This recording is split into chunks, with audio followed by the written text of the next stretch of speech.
শুক্রবার নামাজের পর তাবলিগ জামাতের শীর্ষ মুরব্বী দিল্লি মার্কাজের সুরা সদস্য মিয়াজি আজমত এবং মাওলানা আব্দুল ওয়াহাবের আহ্বানের মধ্য দিয়ে শুরু হয়েছে 3 দিনের বিশ্ব ইজতেমা।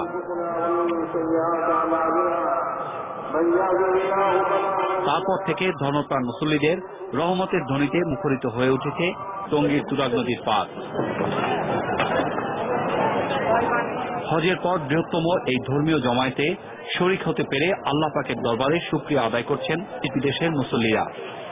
मोहम्मद सल्लल्लाहु अलैहि वसल्लम हमारे नबी है, पैगंबर सल्लल्लाहु अलैहि वसल्लम वो दावत के लिए भेजा है। নিজের শুদ্ধ হওয়ার জন্য আইছি, ইসলামের জন্য আইছি, আখিরাতে জান্নাতের জন্য আইছি, আল্লাহকে রাজি খুশি করার জন্য আসছি। মুসল্লিদের জন্য দিনভর চলছে রহমতি ও হেদায়েতি বয়ান। আসরের নামাজের পর ইজতেমা মাঠে পড়ানো হয় শতাধিক যৌতুকবিহীন বিয়ে। আখিরি মোনাজাতের জন্য রোববার ভোর থেকে ইজতেমামুখী যান চলাচলের উপর নিয়ন্ত্রণ আরোপ করেছে পুলিশ।